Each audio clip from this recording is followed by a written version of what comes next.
Hey everyone, this is Nicholas Abanto Enns. I am a university runner for the University of Ottawa. I do long distance running. This whole goal of this channel or of this playlist or whatever you want to call this is me trying to break 8:30 in the 3,000 meters. And so by doing that, I've created this whole training plan. And if you're watching, this is just if you're watching it for the first time. Now, if you're a frequent viewer, which is mainly just Fred, but which is a guy on the team, if you have been following the channel, if this is years in the future, uh, essentially, I got injured. So I had a very good aerobic season, for my standards, where I really started to hit my stride around week 9, from week 9 to week 12. Or, yeah. So essentially, what happened was I started to figure out how I wanted to train, like what was working, and I got like a really good system going until essentially this Friday. So this Friday on week 12, I got injured, and where I got some like pain on my toes, both my toes, by my big toes. And I didn't really know what it was, so I took some time off, and then I just kept taking time off because it wasn't really getting any better. I eventually saw a doctor. They said it was most likely tendonitis, and they gave me prescription medicine.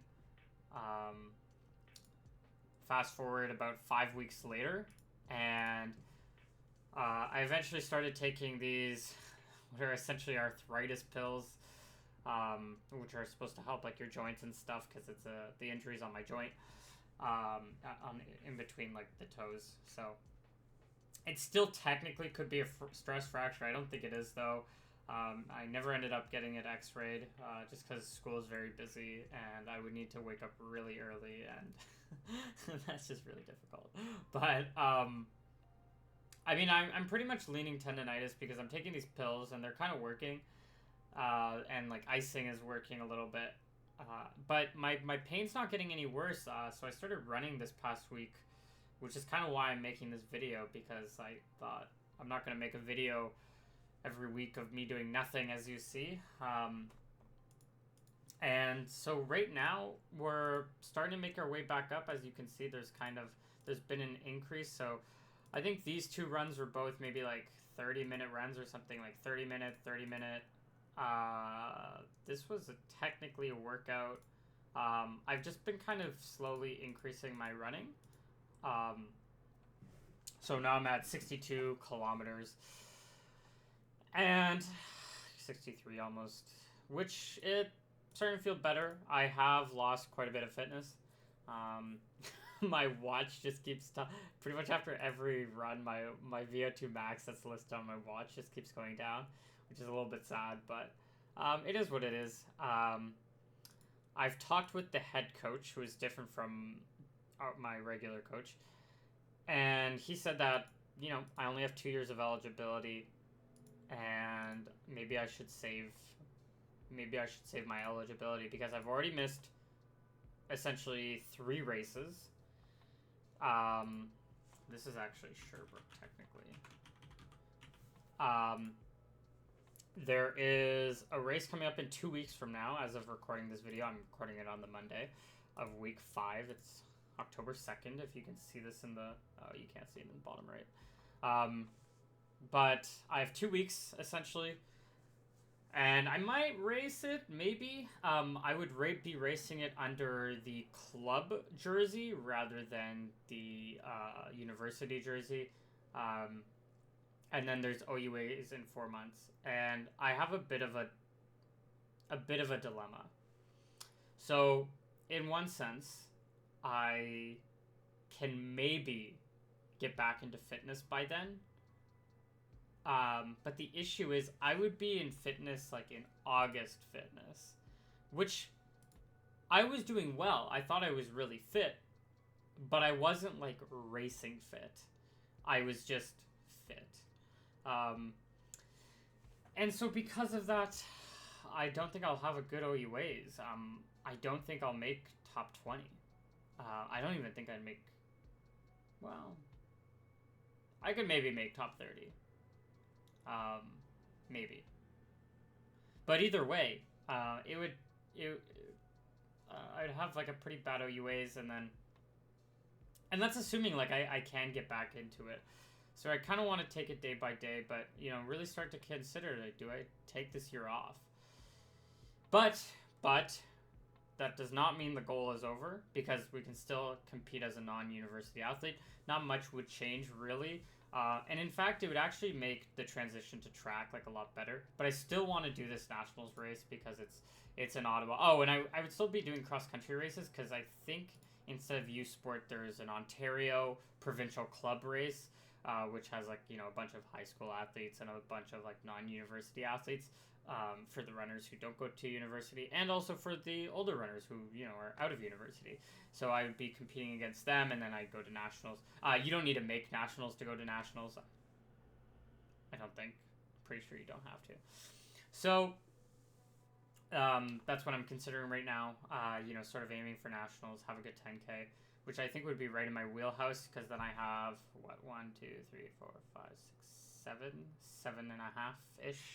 7.5 weeks, which is a good enough time to get my base back up, get the threshold back up, and then compete. So that's pretty much like the news. Now there's going to be a second part of this video, and I'm kind of grinning because this is I really think only Fred's watching this, which is why I'm how do I say this? I feel nervous. Right now, one is this is going to be a bit of a rant, and actually, I should pull out my my Notion for this.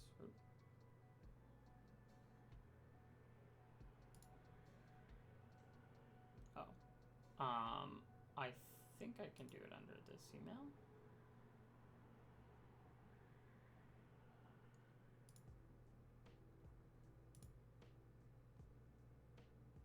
I might have to go under the Apple one, but the Apple one is also under. Oh my gosh, why isn't this working? I think it's like every 30 days. It just like doesn't feel like just doesn't feel like working.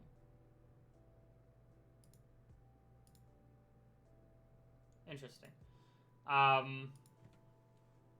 Man, sorry about this. Okay, I'm gonna have it load on like another page, or just off the screen, and then see if hopefully I can bring it on. Maybe I need the Notion app or something. I know I was just writing in it. Oh, I have it. Okay, how to train. Oh, that's strange.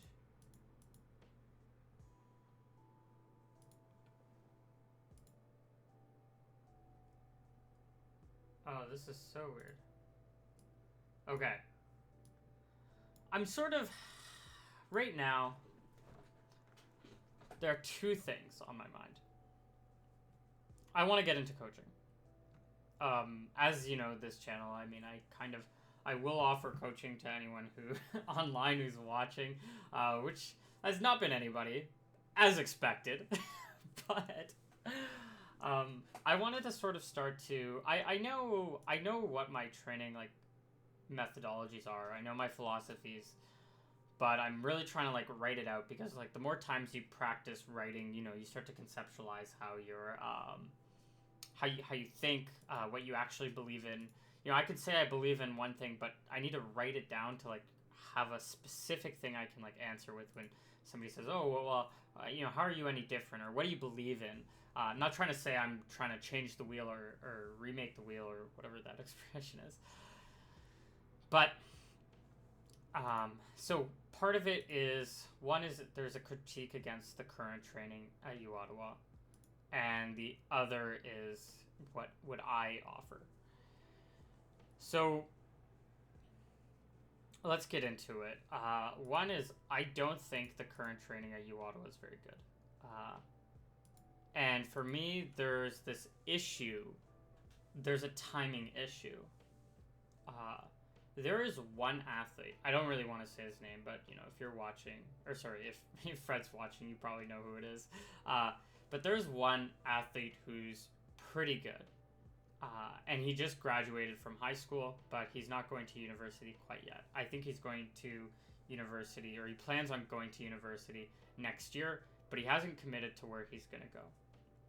Now, part of me wants to start coaching, and I want to start coaching him, but so there are two things I would want, or two orders of things I want. Priorities? I don't know.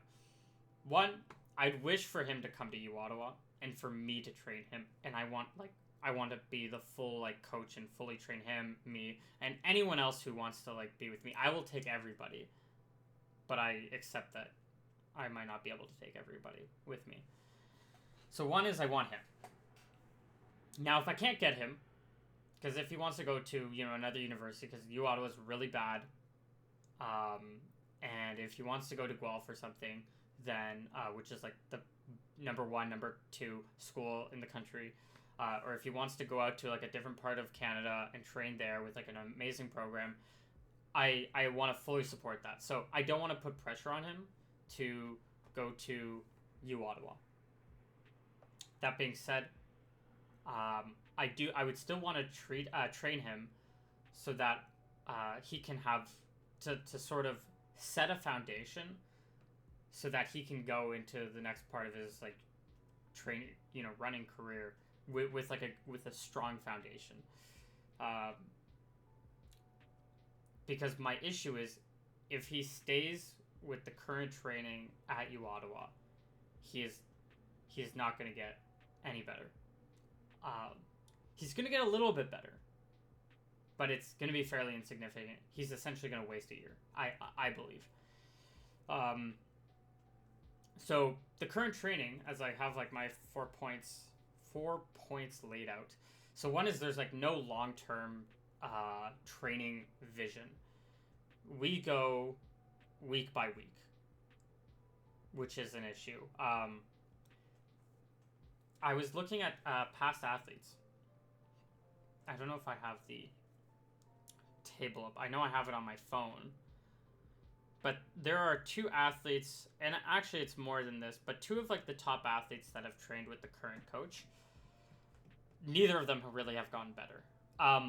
One of them, they've gotten a bit better, but one guy has in the 5K has gotten, I think, about 10 seconds faster every year. So he's gone from a 15 35, or no, maybe it was 10, 20 seconds? Might be 20 seconds.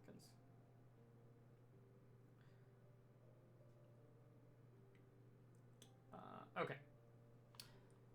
So in 2018, this is when they were both grade 12. One of them ran a 15:28 in the 5K. He also ran an 8:52 in the 3K and a 4:07 in the 1500. Now, these are honestly for grade 12. Maybe the 15 is definitely the weakest, but these aren't bad times. These get you to OFSA, right? Which is good. It makes you a top 20 athlete in the province, which is probably top 30 top 30 athlete in the country for me. But it makes you pretty good. Now, today, maybe not this second, but his results today are 4:03 in the a 4:03 in the 1500. He ran this in the winter, and an 8:46 in the 3000. So he's gotten 6 seconds faster in the 3000 and 4 seconds faster in the 1500 in the past 5 years. He also eventually ran a 14:55 in the 5K, which was last summer. He didn't run this summer because he was kind of injured and he was base training. Good for him. Um, this isn't a knock on him, by the way. He's a hard runner, or hard worker. He's fairly consistent, but he has a dog shit. He's had a dog shit training, um, training methodology, which is ran by his coach. I truly feel bad for him because he had we were training together, and I was starting to catch up to him. I was actually like running pretty much I was essentially as fast as him this past winter, and he was telling me, during workouts, hey, you got to believe in the system. You got to trust it. The coach knows right. I've been with her for like a while now,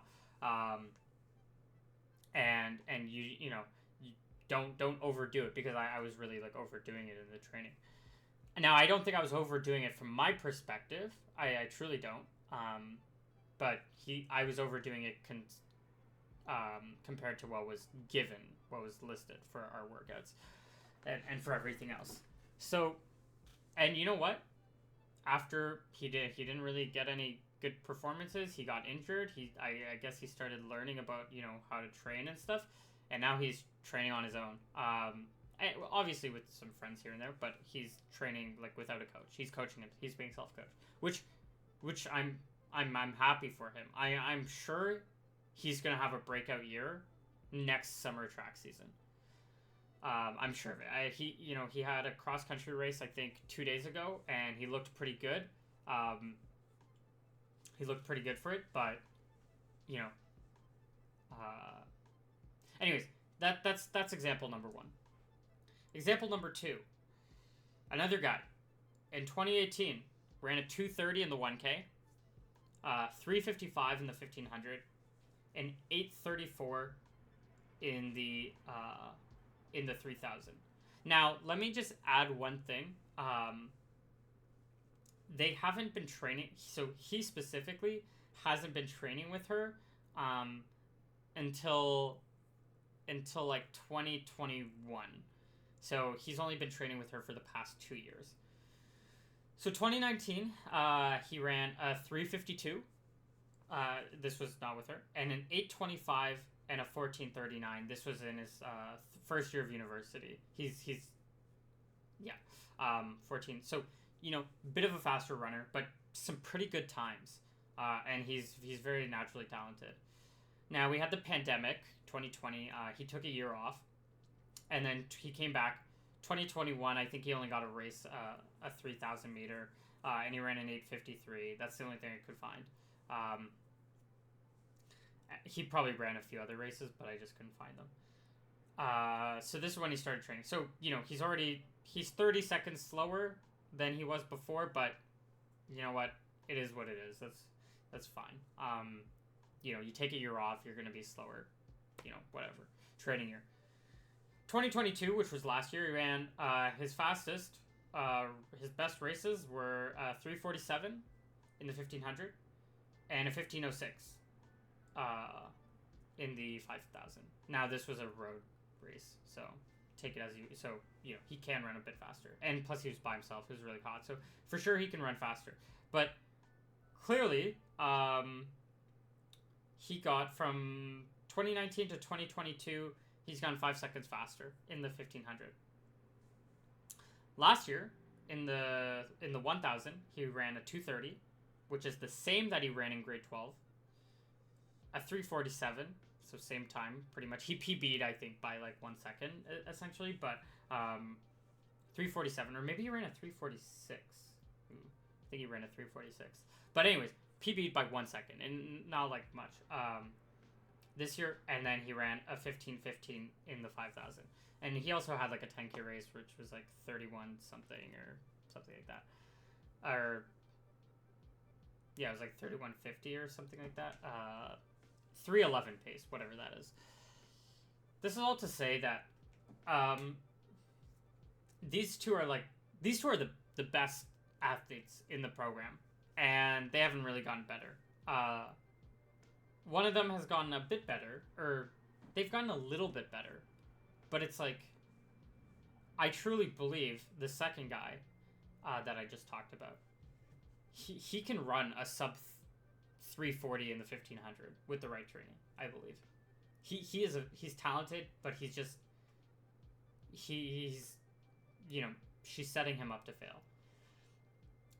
This new kid who's just graduated, he's taking a year off. This kid runs, I think, like a 356 ish in the 1500, and also runs like an 846 in the 3000, and like a 154 in the 800. Pretty good, really good. But I feel like he might only get like a second or two faster by next year. So without putting any, and like not have any base work, so that when he heads into his next years, if the coach has him doing higher base work, he's gonna have to spend a whole new year getting base work when he should be having it now. And so anyways, I think nobody's really gotten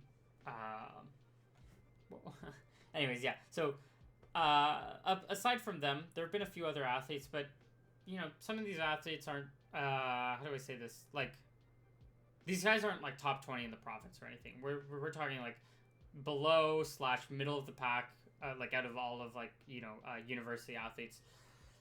And these athletes are like year after year middle of the pack. Now, to be fair, somebody has to be middle of the pack, but if you train just a moderate amount, you're gonna get moderate results. If you just show up, every day, every week, and just put in some work, even if you do it like suboptimally, yeah, you're gonna get better, especially at lower levels. If your name is Jakob and you show up every day, every week, put in a little bit of suboptimal work, you're not winning. You're not winning the Olympics. You're not winning like whatever. You're at that level. You're actually gonna get slower, probably. But when you're only running like 50 kilometers a week, and you bump it up to, and you just keep doing 50 kilometers a week, yeah, you're gonna get a little bit better year after year. Your 5K pace is gonna go from like a 19-minute to like a 17-minute. Maybe with like a lot of training, with a lot of hard work during your workouts, but with 50K of work per week, you might get down to sub 17, dare I say it, like a 15:59 5K. But it's like, now there's nothing wrong with that. And if that's your goal, if your goal is to be a sub 16-minute runner, that's great. You put in an hour, you put in like 5 hours a week, sub 16. Great. I'm actually not hating on that. That's totally fine. If you only want to put in 5 hours of work a week, power to you. However, if we're talking about like university running, right? We're talking about like in theory the best athletes in Ottawa. These guys should be willing to put in more work, and they should want higher results. Now I'm not saying everyone has to aim to be the best in the country or anything, but like let's try to get into like let's just try to hit their floor at least with that. Maybe not hit that ceiling, but let's try to hit like a floor that gives us a fighting chance. So, and how to do that is we need a long-term plan. With this, there's no long-term plan. So, what would so right now it's just we just go into every week. There's no plan. I don't even know how to show you there's no plan, because I can't show you an absence of something. There's just an email every week that says, hey, this is the week. Second thing, no individuality. Now I understand that maybe not everyone can do high volume, but the thing is, when you look at these, I'll show you after. When you look at these sample weeks, it says like 30 to 40 minutes of running. 30 to 40 minutes is not variation. that 10 minutes is not very. Now, variation could be like, okay, as an athlete, you're doing 40 minutes, and, this athlete's doing like 120 minutes, 2 hours a day. That is variation. 10 minutes is not significant variation. Sure, it's technically variation, but it's not variation. Now, there is variation in workouts where, but only with with the amount of reps, really. Now, it technically pays too, but, sometimes there's an athlete where it's like, okay, we're going to be doing 2x4K, which is a ridiculous workout if you think about it. That's besides the point. The first K, how long is this video? Okay, 25 minutes, I'm sorry. In the set, we have 2x4K. For the first K, for lesser athletes, who are like new or whatever to the program, you're only doing one of it. You're cutting the workout in half and doing 4K. For cross country, that is like nothing. It's essentially just a tempo, which is whatever. Okay. 4K, and then the second one, in the second group, so the variation is one group does 4K, and then the other group does 2x4K. So that's like one kind of variation. Real variation would be like, in my opinion, would be, okay, we have some athletes who lean on, one group leans more towards the type 1 muscle fiber, or as in other words, they're like, that's like the distance group. So we give them longer reps. And then for the people who are, shorter distance athletes, we give them shorter reps, but we give them more reps. So that's one way to add individuality. So, okay, both groups are supposed to do about 8K of work. One group does, 4 times 2K, and the other group does 8 times 1K. Same amount. And the difference why we do this is some athletes are, again, with the muscle fiber composition, they are able, how do I say this? It's not necessarily that their fitness will be better, but their muscles help them for like longer duration, and they're tougher. And then the faster athletes, or like they just need, their muscles just can't hold on like as long. And so we want to train them for shorter reps, but they can be the same pace, and we can have the rest be the exact same. It's just the 4x2K is going to be for those types of athletes. Anyways, that's how I would do individuality. Now, technically, there is some individuality. And sorry, the other thing is, let's say I'm training 800-meter athletes. Well, their workout is going to look a little bit different than, the cross-country / 3K athletes.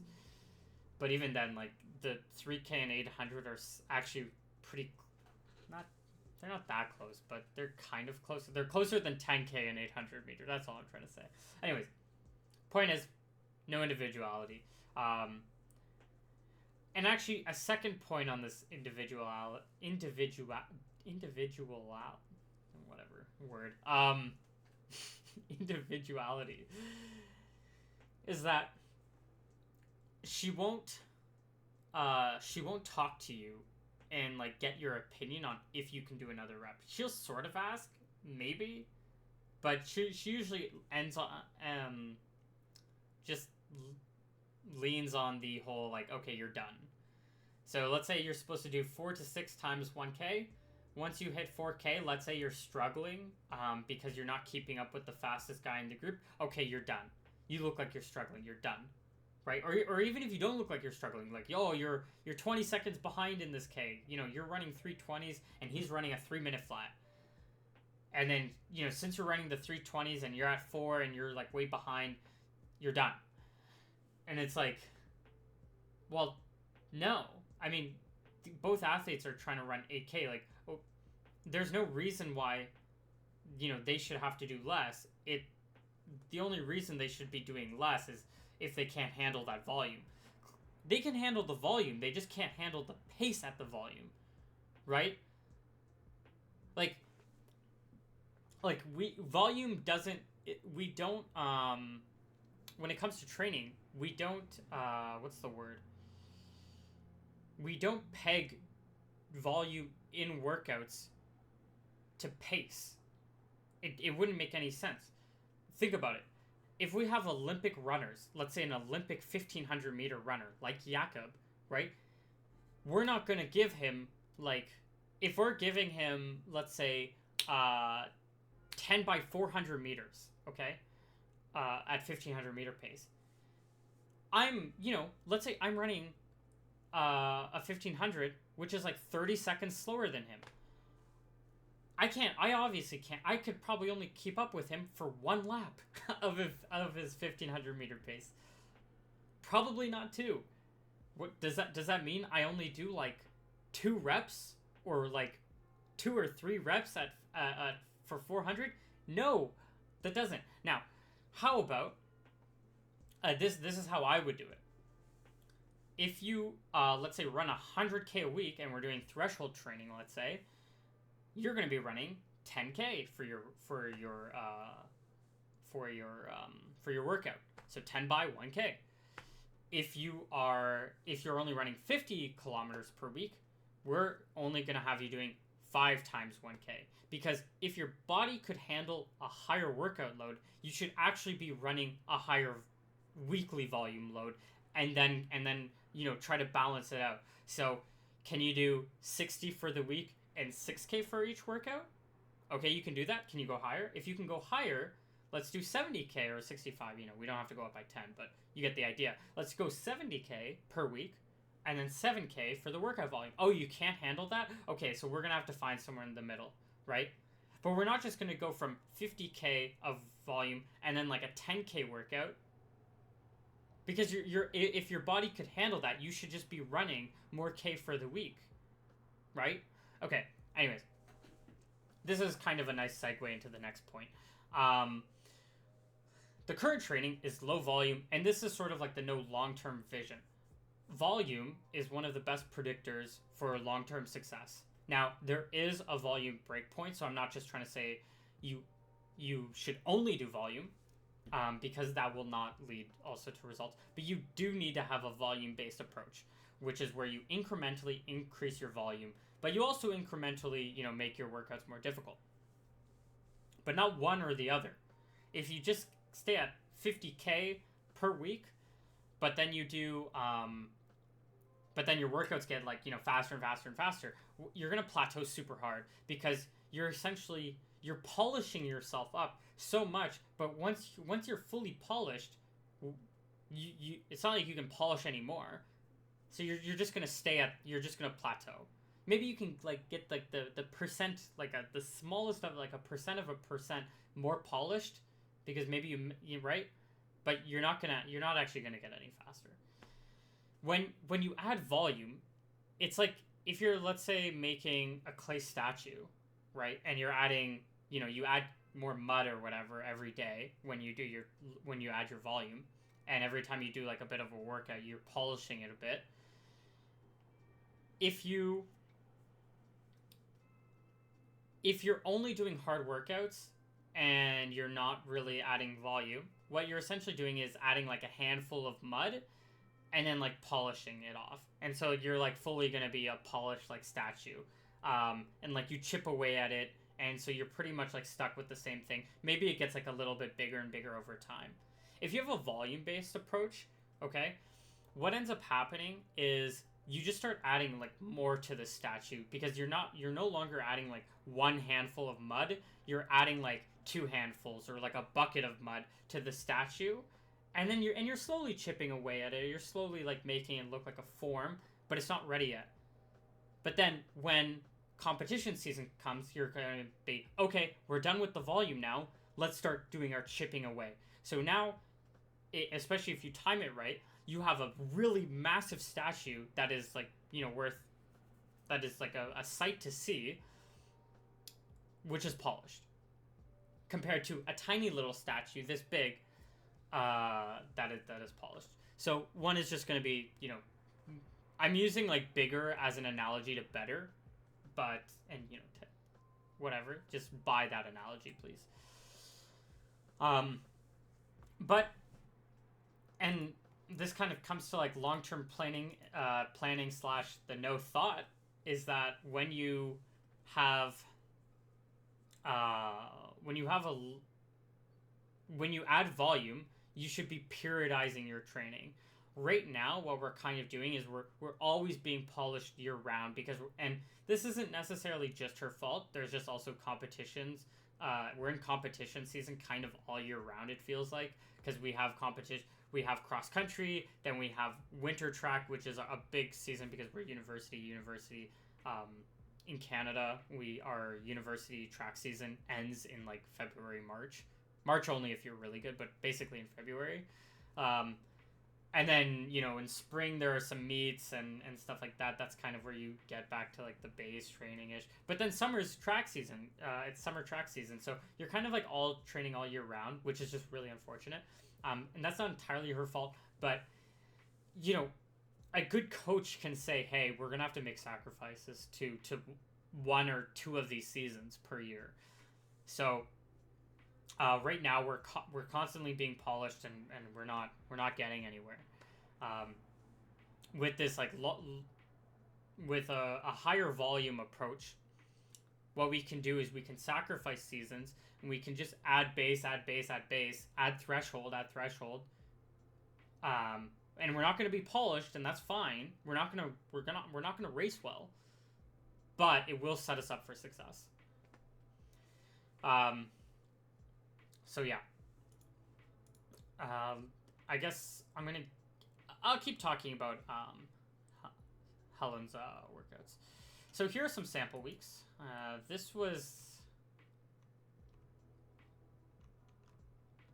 okay.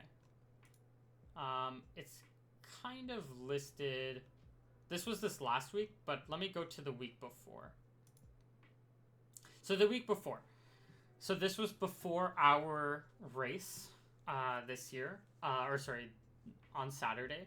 So it was a race week, but there is a race every 2 weeks. So,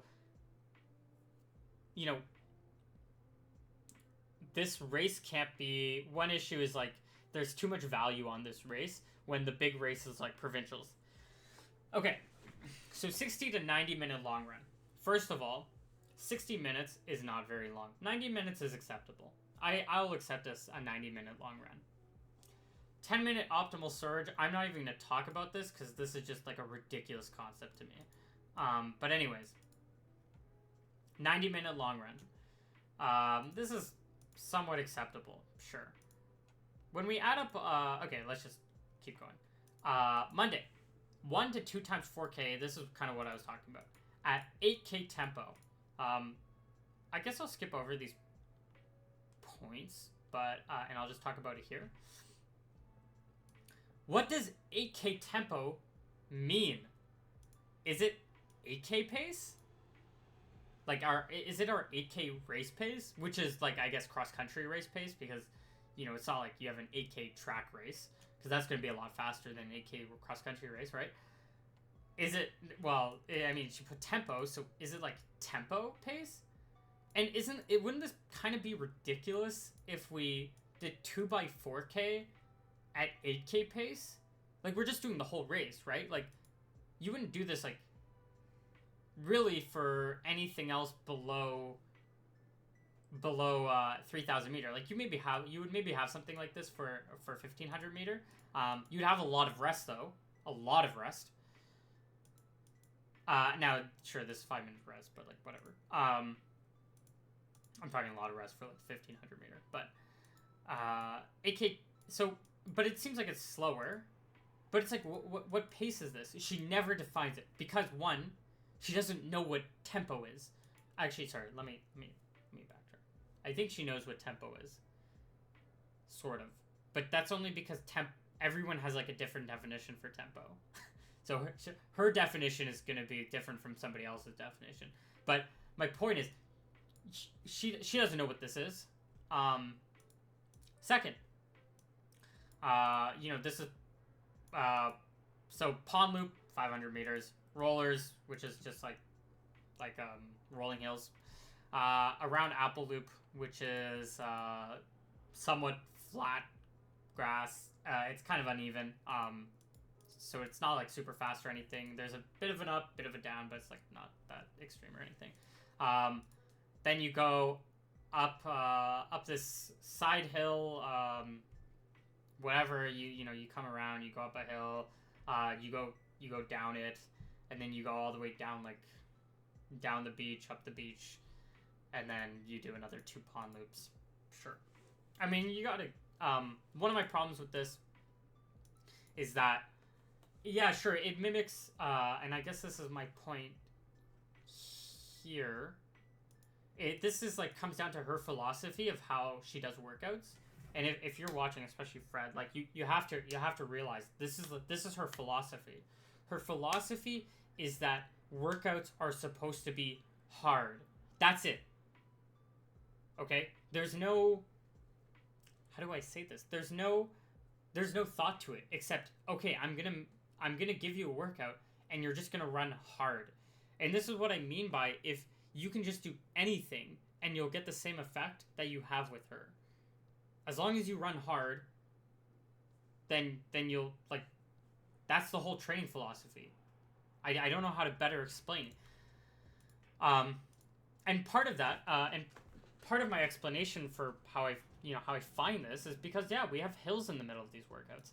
So you go up these hills, you're working your butt off, which, by the way, isn't 8K tempo, because you're not going at the same pace. Like, you're going at that effort, I guess. Like, you're going hard up the hill, and then you're going down, which is obviously going to be a lot faster, but your pace is all over the place. And what you end up doing when you have hills in the middle of your workout is you end up spiking your lactate super hard, and then it takes way longer for it to come down.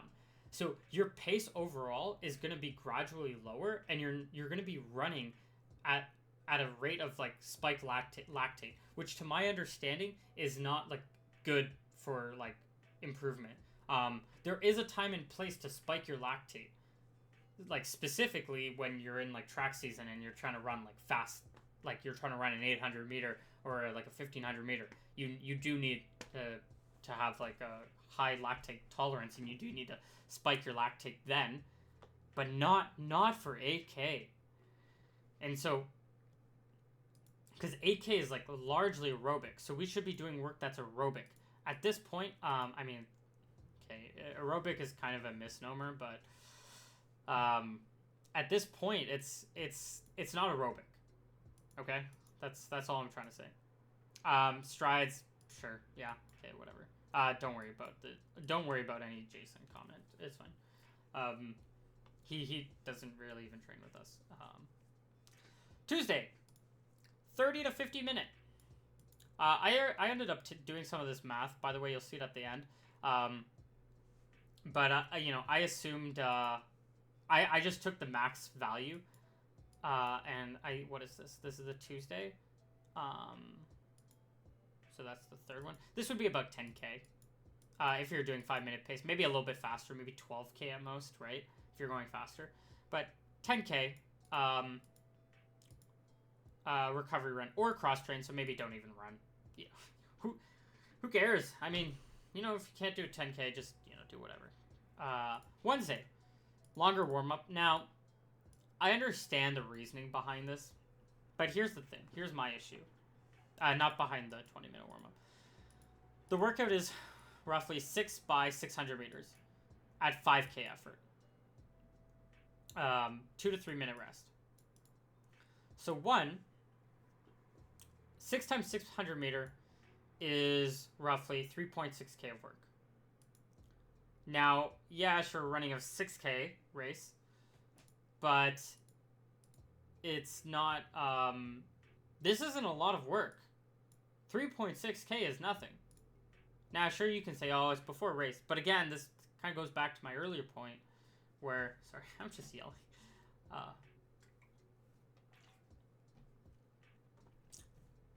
This goes back to my earlier point where, if we're trying to peak at OUAs, we need to be having, like, consistent training, like, for the weeks leading up to it. We can't just be taking every week off to taper Um, so it's especially like, you know, yeah. At 5K effort. I don't know why at 5K effort. Why not at 6K effort? Okay, sure. Fine. Let's say 5K effort. 2 to 3 minutes rest. Okay? A 600 meters is, I think, 2 minutes. It should be about 2 minutes, especially with, like, the hill. Actually, it should be a little bit less than 2 minutes, I think. Just a little bit less. But let's just say it's 2 minutes, just for ease of argument. 2 minutes with 2-minute rest is a lot. I have this calculator. Now, I'm not trying to say, you know, everyone should use this calculator, but I think at like 5K pace, it should be like your workout to rest ratio should be, I'm pretty sure, roughly 1 to 0.5. I think. Yeah. So if you're running for 2 minutes, you should have a 1 minute rest. If you're running for 4 minutes, you should have a 2-minute rest. Right? If you're running at 2 minutes, you shouldn't have a 3-minute rest. Okay? The fact that there's an option to like do 3. No. So now here's a big issue with this. Now you might think, oh, well, you know, what's wrong with like more rest? Like, you know, sure, not every workout has to be like super aerobic, right? Sure. That's true. But one issue that has come from this, that I've seen for the past year, is that people overestimate how fast they are because of this rest. If you do it at 5K effort and you have 3 minutes rest, I should actually fact check this if they actually took 3 minutes rest, but whatever. They start thinking, oh, I can run, let's say they're running, I don't know what the pace is. Let's say, because, you know, 600 meters, everyone here can run like 600 meters at like, basically at like 3-minute pace. Maybe let's say 3:10 pace, okay? Let's say 3:10 pace. A lot of these guys will do 600 meters at like, yeah, actually let's say 3:10 to 3:05 pace. They'll have 3 minutes. So they'll do it again. And they'll have another 3 minutes, and they'll do it again. And they'll do it 6 times. And they'll be like, wow, that was a tough workout. But they did. But then they think, oh, I mean, I did this at 3:10 pace. Shouldn't that mean I can do a 5K at 3:10? Oh, but when we get to the race, they're running 3:30 pace. I mean, you know, 6K, 5K pace are roughly the same pace. Maybe like 2 seconds slower, or 3 seconds slower, something like that. Oh, we're actually running 3:30 pace. Oh, but I did 3:10 pace in practice. Man, and like you go into the race with like, okay, you know, sure, maybe you're not so delusional. You're like, okay, well, I was doing 3:10. You know, it's gonna be a 6K. Maybe let's say 3:20. Let's just be on the safe side, okay? But they're actually in 3:30 shape. But because they're running this at 3:10, they think they can maybe do it at 3:20, and then they run 3:30 pace.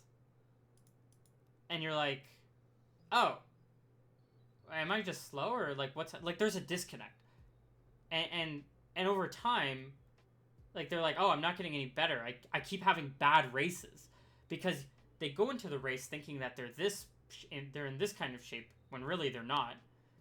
And then when they race slower, then they think they have a bad race, and then they just keep having bad race after bad race, and then they try to compensate by running harder in practice, and then they run harder in practice, and again, this kind of development is only polishing. So they just polish themselves harder and harder and harder until like they start essentially breaking their little clay statue that they're trying to make, or they just don't get anywhere because it's polished. It's fully polished.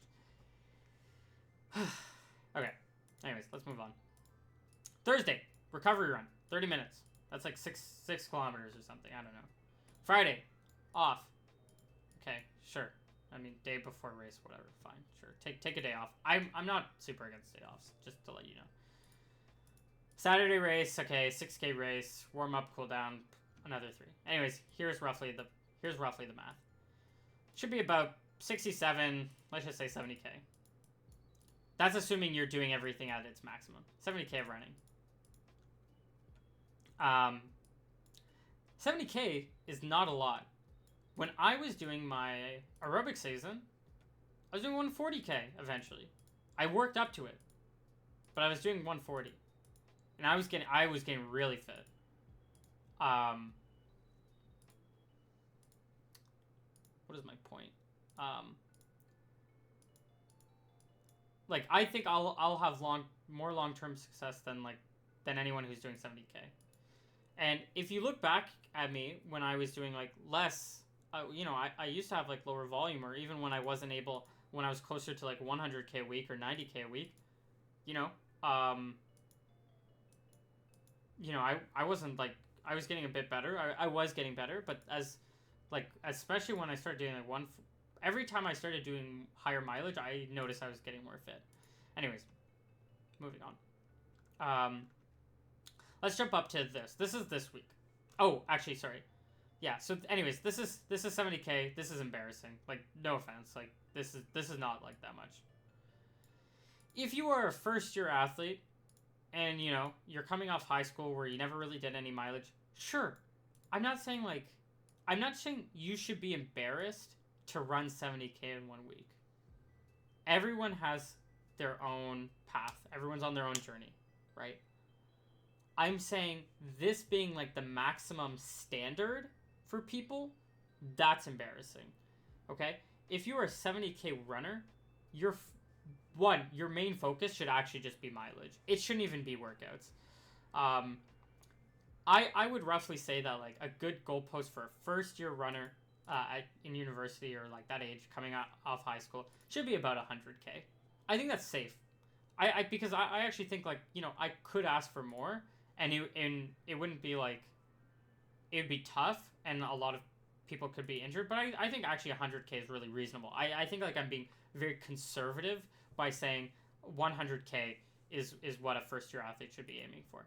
And then a second year athlete, you know, once they hit that 100K every week, then a second year athlete should maybe do like 120, third year athlete 140, fourth year athlete 160, and, you know, obviously there's some individuality to it. Everyone has like their different limits, so I wouldn't hold anyone to be like, you have to be like 140 and 160, but, you know, over time, increase it a little bit, find where that limit is, you know, because there is diminishing returns 100%, but there aren't diminishing returns at 70K.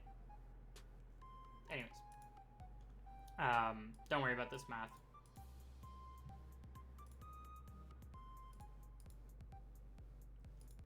Okay, sorry, just changing the music back. Okay, let's go to this week. So this week she said this was gonna be a down week, but if we had a taper last week, why are we having a down week this week?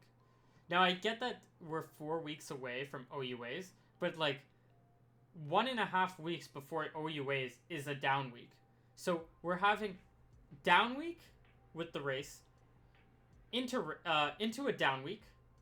And then we're gonna have 2 up weeks, and then like 2 down weeks essentially. Which is, so 6 weeks leading into OUAs. Is that right? 1, 2. Well, it's like 1.5.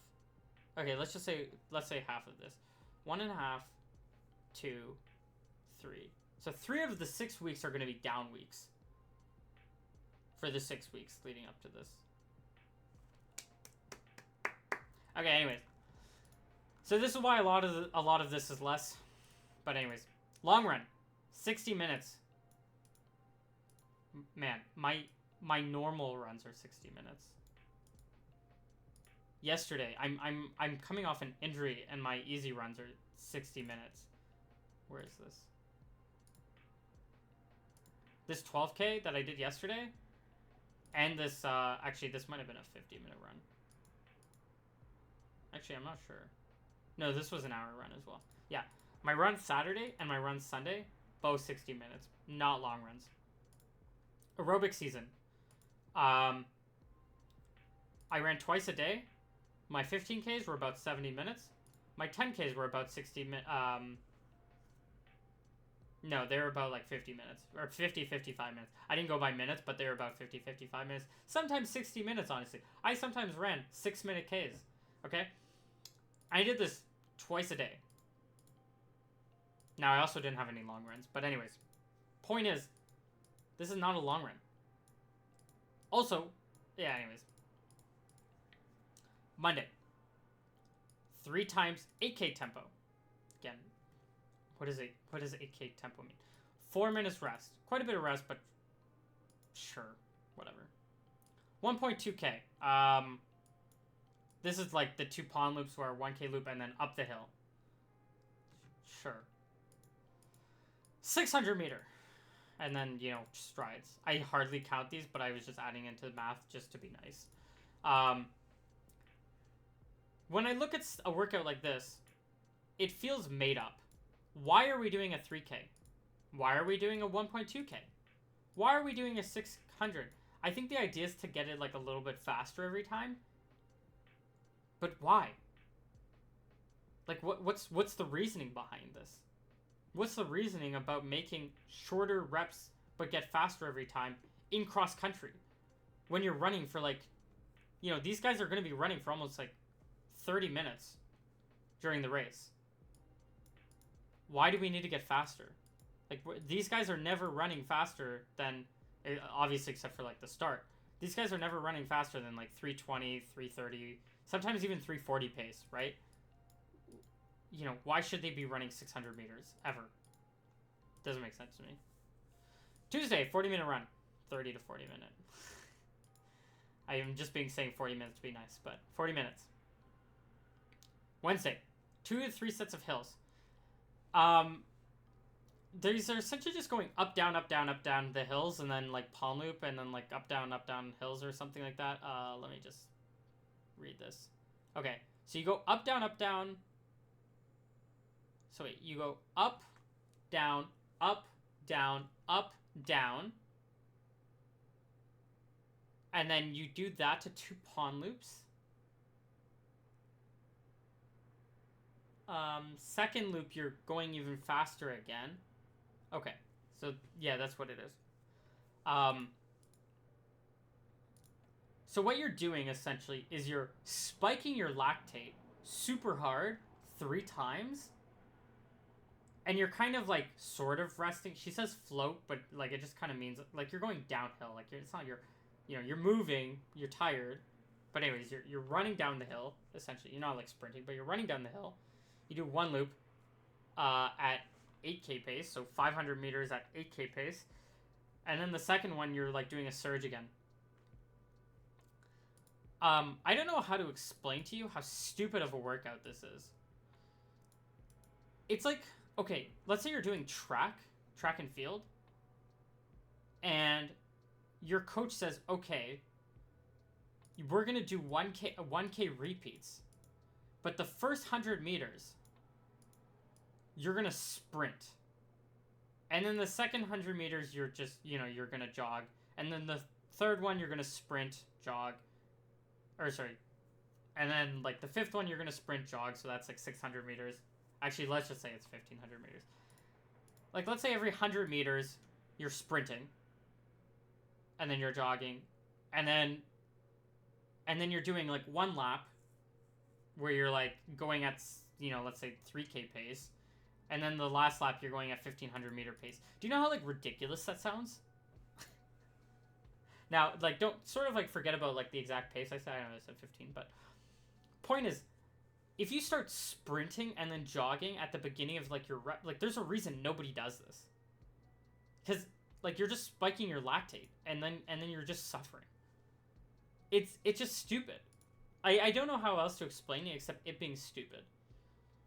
Anyways, moving on. Oh, one note I wanted to make about this is, like, why don't we just separate this? Okay, you go up the hill, you go down the hill. You go up the hill, you go down the hill. You go up the hill, you go down the hill. Okay, and then you rest. Sure. Like, fine. Let's be nice and say, yeah, okay, we're gonna make you run down the hill, and then we're gonna make okay. So you go up, down, up, down, up, down, and that's 1 rep. And then let's say you do this. You know, we get you to do this like 3 sets. We get you to do it 3 times. Wow. Okay, that's tough. We take 10-minute rest, 5-10-minute rest, whatever. Long rest. Your lactate super spike, and then we do 1K repeats with we do 1K repeats with 1 lap being 8K pace, and then the other rep being like a little bit faster, which again I still don't really understand, but let's just say that we did that. Doesn't that sound like a lot more reasonable? Like, should these 2 things should be separated? Anyways, moving on. Another 40-minute Friday off.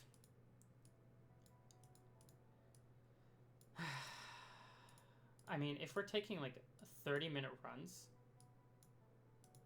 why are we taking Friday off? But sure, we take Friday. I think that we should have down weeks or off days, so I'm okay with taking the off day. But these are way too easy for Friday to be an off day.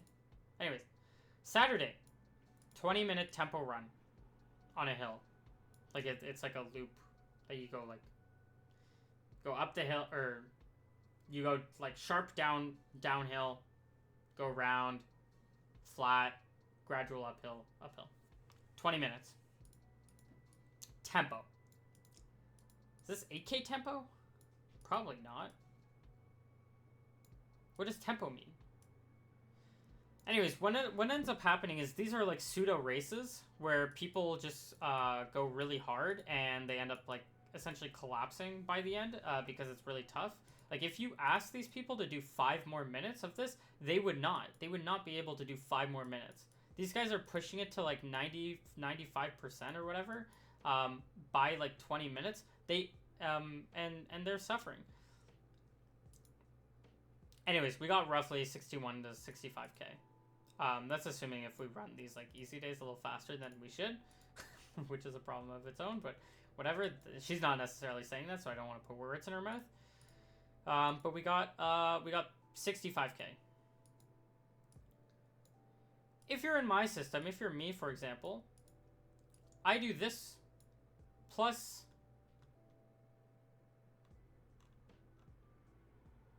this. 65 plus 65 is 130. Let's just say 70. Let's be nice. That's 135. Oh, that's funny.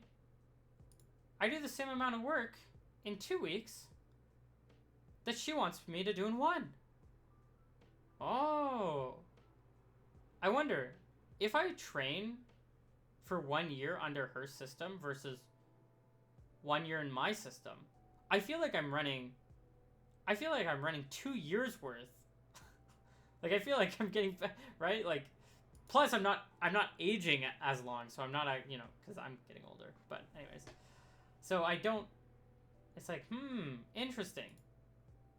I'm running double, and I don't even think I'm running that much. 140, and plus, like, I had to build up to this. It's not like I was running 140 every week. 120, 110. There was a race here, so I tapered for that. And I was coming off a race. Anyways, point is,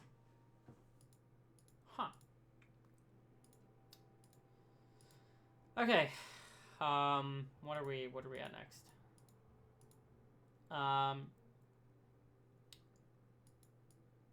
The percent of workout to work ratio is roughly 25%. It's actually, I think, a lot lower. Anyways, this number is actually fine when I looked at it. But the thing is, it's like, there's no thought behind this number. Like, we just randomly found this. I don't think there's any thought. There might be. I might not be giving her enough credit. But one issue with, like, at least with my system, I would choose 20%, but I would start it there. 10% per workout, 2 workouts a week, right? Depending on when we are in the season, it actually might be 3 workouts per week. It might actually be more than that.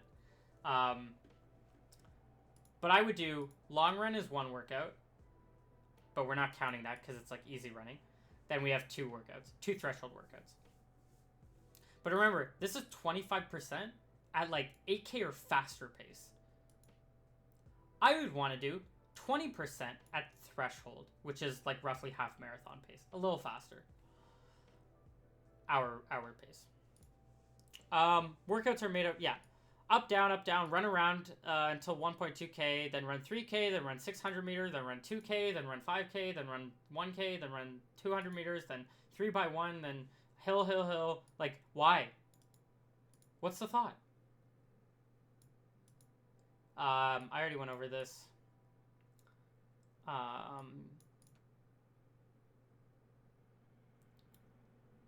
Everything is... I sort of already said this, but everything seems like it's pretty much at race pace. Is it current race pace? Is it like future race pace? It's all cross country, so you can't really get like good, you know, race paces down. Because like, you know, if you're supposed to run at like 8K pace, like what does 8K pace up a hill mean? You know, is it like 8K pace when you're running up the hill during the race, or is it like the average out? Who knows? I think it should be more physiologically based, you know? It should be based on, like, what your lactate is, essentially. Which is why I choose threshold. Because threshold is roughly, like... If I were to do a lactate test, I'd be able to be like, boop, oh, you have 2.0 millimolar, whatever. We're good. But, no.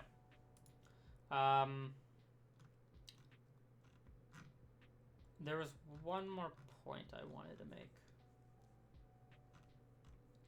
But maybe I'll just keep it at that.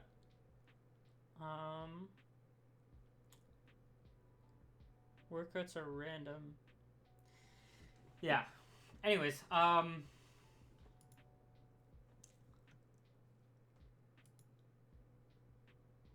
sorry about this. I really wonder if there's like a point.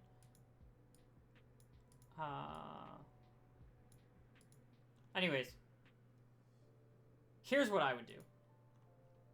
Actually, sorry, I shouldn't really... I've sort of talked about my training philosophy throughout this video. But one is, like, we need periodization. So we need to break this season up 4 seasons. Sorry, but we need to act summer season. Like, at least when we're in university. If we're not in university, don't worry about this. Maybe just 3 seasons for this. Break it up. November to February, competition season. November is early competition season, technically, but it's like a transition month. But December, January, February, that's the amount of time we need to start to peak. We really only need 2 weeks, or 2 months, 8 weeks. But the third one is like to start to get into it. Competition. After competition season, track season, essentially, we have base, where we should just focus on building our volume and getting a steady volume. The focus should not be on workouts. There will be workouts, but that's not the focus. Focus is on stuff like long runs, stuff like strength training, you know, making sure our body's healthy. June, July. I thought I was going to make this every 3 months, but just from how the competition seasons are sort of laid out, can't really do that easily.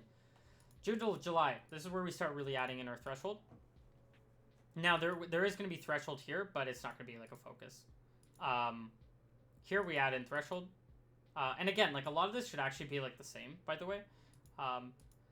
The only thing I change here is that this is like more threshold and like VO2 max sort of like stuff. But this is like threshold plus like plus like strength, so we get some hills in here. And then yeah. But point is long term. Like we have to give up the track season, which, you know, if that's not what you want to do, you have to give up like the winter season. We can't just be polishing year round. But yeah, we need to periodize. Second, like we need to have. I'm kind of going off the dome now, but we need to do something like this where we plan out, like we have to plan out our mesocycle, which is like our cycle, you know, our 12-week, 14-week cycle. So if this is cross country season, you know, what do these weeks look like? Okay, so we have a race here, here, here, right? We have like a race every 2 weeks. Okay, what do these weeks look like, right? I made a little plan. Like, this is what it was like supposed to look like. 116.93. So roughly like 120.93. I thought this was like fairly acceptable. Make sure we have some good races. And this is coming from a spot where like I had 140 base, right? If I have 140 base, I can't assume that I'm gonna have that peak mileage during cross country season.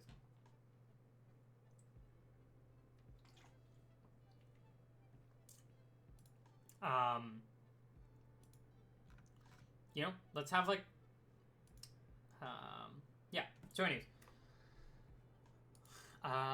what else? Another one of my philosophies. Keep it simple and stupid. The workouts should be, I believe in, like, repeats. Why? Because we can, like, we can easily change it. Right? Like, if I do 10 by a K, and I keep doing 10 by a K, then, and I'm safe and I'm healthy, if I add, let's say, 10 kilometers to my weekly run, and then now I'm starting to run into issue, I can say, oh, 10 kilometers was too much. Or let's say I do it reverse. Let's say I add an extra K to the workout. Oh, this is like good? Like this is like just enough effort? Okay, perfect. Then we're going to stay at 11, right? But we're not going to change anything else. You can't do that if you're doing like 3K and then 2K and then 600, 600, 2K, whatever. And then next week, you know, next workout you do, you know, 300, 600, 200. Because when things start to go wrong, you don't know what to look at. You don't know what went wrong. You just know something went wrong, and you think you might know, but you're like, well, I started to hurt during this workout. But was it because of that workout that like you got injured, or was it the previous workouts that actually made it worse? And this was just when you felt it. This was just like the tipping point, right? We want to catch it early. We want to catch it before the tipping point. Another thing, yeah, another way we can manipulate. We can start to manipulate things like rest. Remember, I was just talking earlier about how one group of guys can do, or girls or whatever, can do 2x4K, and the other group does, you know, 8x1K, right? We're able to easily manipulate stuff that a way is like individualized. We can start manipulating the rest. If I do 8x1K and I know this is the pace I should be hitting, and let's say next week I want to make it a little bit harder, oh, what do I do? Well, I think the easiest thing to do would make the rest a little bit harder. So what does a harder rest mean? It means either jog rest, which turns into like maybe a float rest, so we're like, you know, we're going like 5-minute pace, or maybe we're doing maybe we have a shorter rest. Maybe instead of like 60 seconds, we do 30 seconds, or maybe we completely flip it where we just have like a longer rep. So instead of doing, you know, 4 minutes, we're doing 5 minutes, but 1 minute rest, right? Keep the rest the same, but the rep longer. Point is, when we keep it simple, we can move things around more easily. My second or third, I guess. Oh, the other thing, and this goes to the volume, you know, with the simplicity, if you want to get better at running, you just have to run more. If I'm running twice as much as you, I'm just training more. Now, there is, it does, like, there is sort of like a limit, and a limit's a bit different from everyone, but 70K is not the limit, okay? At least for me. But, and for a lot of people, 70K is really not that much, for university athletes. It should be manageable. Anyways, I think I've been talking long enough. Okay. I think I'm going to end this video now. Sorry for ranting, but I'm trying to bring this stuff up to some of the guys on the team, maybe even the head coach. I don't know if I'm gonna fully say all the bad things, but point is that I want to start coaching, and I think the current way how coaching's done is actually a bit embarrassing. When I talk to other athletes from other schools who are a lot faster than me, who know a lot, who see how their systems work, and just see like I see their things and I'd be like I'd be so happy to be in their program. But I'm currently in this one, so. And a lot of the guys who are in this one, it's just a bad cycle. Not going to get any better, or they're only going to be a little bit better. I know some of these guys, I feel bad. You know, Fred, like, I know if you're watching, like, you know, no flame. I know that you're not, like, you know, you're obviously, like, you know, you're one of those, like, middle of the pack, or even, like, slower middle of the pack athletes.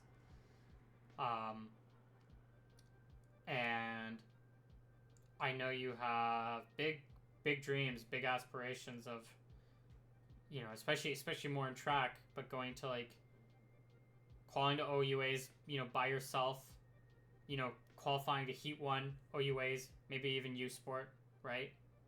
Maybe you really want to go to U Sport, which is really tough, right? Like that's like top 3 in Ontario.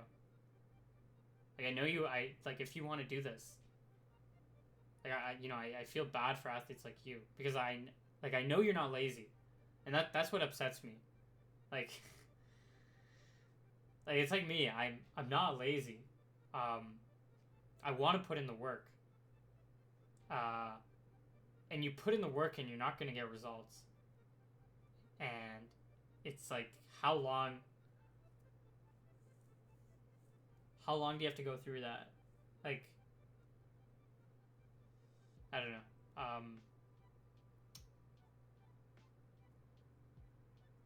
I'm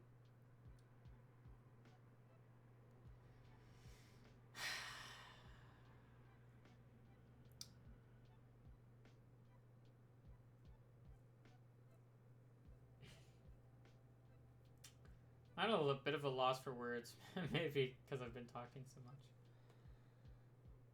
I believe, I really do believe, like, anybody, but I believe, like, can do really well if they put their mind to it. And I believe you, whoever you are watching, whether it's Fred or somebody else, I believe you can do well.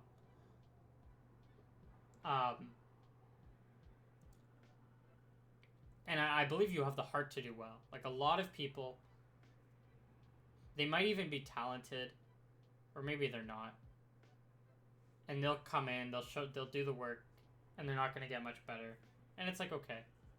But for people who train really hard and have those aspirations, for them, like, not to reach them because somebody's holding them back is really hard for me to see. And that's why I want to be, like, I want to be your coach. I want to be other people's coaches. I don't want to hold people back. I want to give people, like, the means to make themselves better. Yeah. Anyways, I'm going to leave on that note. Thank you for watching. Comment, like, subscribe, all those fun things. I'll see you at practice. Alright. Take care. Bye.